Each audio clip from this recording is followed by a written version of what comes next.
ಒಂದ್ ಕಡೆ ತುಂಗಾಭದ್ರಾ ಜಲಾಶಯದ ಕ್ರಸ್ಟ್ ಗೇಟ್ ದುರಸ್ತಿ ವಿಳಂಬ ಆಗ್ತಾ ಇದೆ. ಮತ್ತೊಂದು ಕಡೆ ಜಲಾಶಯದ ಹೂಳ್ ತೆಗೆಯುವುದಕ್ಕೆ ನಿರ್ಲಕ್ಷ್ಯ ವ್ಯಕ್ತವಾಗ್ತಾ ಇದೆ.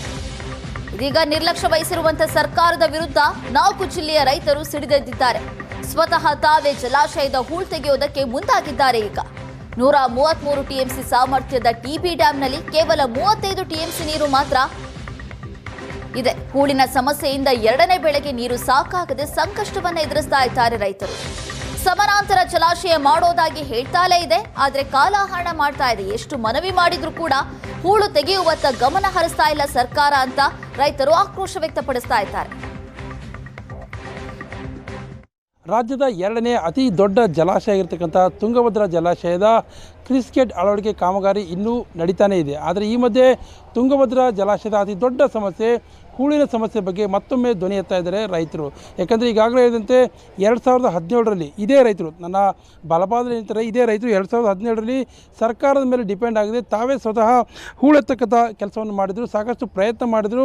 ಒಂದು ಹಂತದ ಪ್ರಯತ್ನಕ್ಕೆ ಅಂದಿನ ಸರ್ಕಾರ ಆಗಿರ್ಬೋದು, ಆಡಳಿತಾರೂಢ ಸರ್ಕಾರ ಮತ್ತು ವಿರೋಧ ಪಕ್ಷದ ನಾಯಕರೆಲ್ಲರೂ ಕೂಡ ಒಂದು ಹಂತದ ಸಪೋರ್ಟ್ ಮಾಡಿದರು. ಆದರೆ ಈ ದೊಡ್ಡ ಕಾಮಗಾರಿ ಆಗಬೇಕಾದ್ರೆ ಇದು ಸರ್ಕಾರದ ಮಟ್ಟದಲ್ಲಿ ಆಗಬೇಕು, ಕೇವಲ ರೈತರಿಂದ ಮಾಡ್ತಕ್ಕಂಥದ್ದು ಅಲ್ಲ ಅಂತಕ್ಕಂಥದ್ದು ಒಂದಷ್ಟು ಸಾಬೀತಾಗಿದೆ. ಆದರೆ ಇದೀಗ ಮತ್ತೊಮ್ಮೆ ಹೂಳಿನ ಬಗ್ಗೆ ಧ್ವನಿ ಎತ್ತಕ್ಕಂಥ ರೈತರು ಮೇ ತಿಂಗಳಿಂದ ಮತ್ತೊಮ್ಮೆ ಹೂಳು ಎತ್ತುತ್ತೇವೆ ಅನ್ನೋಂಥ ಮಾತನ್ನು ಹೇಳ್ತಾ ಇದ್ದಾರೆ. ಇನ್ನು ಈ ಬಗ್ಗೆ ಮಾತಾಡೋದಕ್ಕೆ ರೈತರು ನಮ್ಮ ಜೊತೆ ಇದ್ದರೆ ಅವ್ರನ್ನ ಕೇಳಬನ್ನಿ.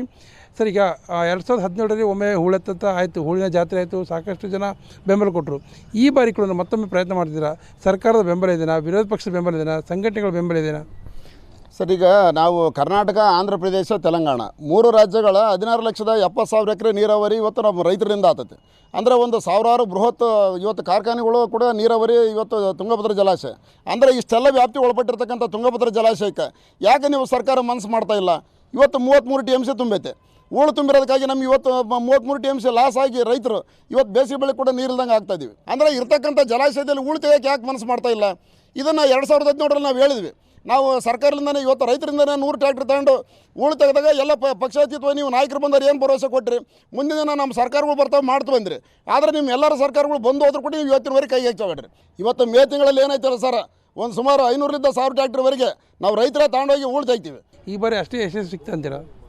ಸರ್, ಯಶಸ್ವಿ ಸಿಗ್ತದನ್ನೋ ನಂಬಿಕೆ ಮೇಲೇ ನಾವು ಪ್ರಯತ್ನ ಮಾಡ್ತಾಯಿದ್ದೀವಿ ಸರ್. ಈಗ ಯಾಕಂದರೆ ಈಗ ಮೊನ್ನೆ ಸುಗ್ಗಿ ಬೆಳೆ ಅಂತೇಳಿ ಅತಿವೃಷ್ಟಿ ಮಳೆಯಿಂದಾಗಿ ನಮ್ಮ ಬೆಳೆಗಳೆಲ್ಲ ಹೆಚ್ಚು ಮಳೆಯಾಗಿ ಲಾಸ್ ಆಗೋಗಿದ್ವು ಅಂತ. ಅದಾದಮೇಲೆ ಮತ್ತೆ ನಾವು ಬೇಸಿಗೆ ಬೆಳೆಗೆ ಏನಾದರೂ ಬೆಳಿಬೋದನ್ನೋ ಆಶಾ ಭಾವನೆ ಇಟ್ಕೊಂಡಿದ್ವಿ.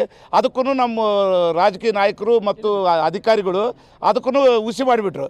ಸರ್, ಹೂಳು ಎತ್ತಲೇಬೇಕು ಸರ್, ಸರ್ಕಾರದವ್ರು ಕಣ್ ತೆರೆಸೋ ತಂತ್ರ ಮಾಡಬೇಕಂತ ಅನ್ನೋ ಉದ್ದೇಶಕ್ಕಾಗಿ ನಾವು ಆ ಹೂಳೆತ್ತೋ ಪ್ರಯತ್ನ ಇಟ್ಕೊಂಡಿದ್ದೀವಿ ಸರ್. ಇಲ್ಲಿರ್ತಕ್ಕಂಥ ರೈತರು ಹೇಳ್ತಕ್ಕಂಥ ಒಂದು ಮಾತು, 133 TMC ಜಲಾಶಯದಲ್ಲಿ ಕೇವಲ 100 TMC ಮಾತ್ರ ಸಂಗ್ರಹವಾಗ್ತಿದೆ. 33 TMCಗೂ ಹೆಚ್ಚು ಹೂಳು ತುಂಬಿಕೊಂಡಿದೆ. ಅದು ಸರ್ಕಾರ ಮಾಡಿದರೆ ಮಾತ್ರ ಯಶಸ್ವಿಯಾಗುತ್ತೆ. ಆದರೆ ಸರ್ಕಾರದ ಕಣ್ ತೆರೆಸಲು ನಾವೀಗ ಮತ್ತೊಮ್ಮೆ ಪ್ರಾಯೋಗಿಕವಾಗಿ ಪ್ರಯತ್ನ ಮಾಡ್ತೀವಿ ಅನ್ನೋಂಥ ಮಾತನ್ನು ಇಲ್ಲಿರ್ತಕ್ಕಂಥ ರೈತರು ಹೇಳ್ತಾ ಇದ್ದಾರೆ.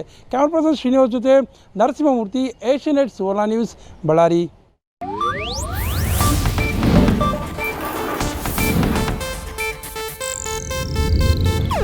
ಇದು ಏಷ್ಯಾನೆಟ್ ನ್ಯೂಸ್ ನೆಟ್ವರ್ಕ್ ಪ್ರಸ್ತುತಿ.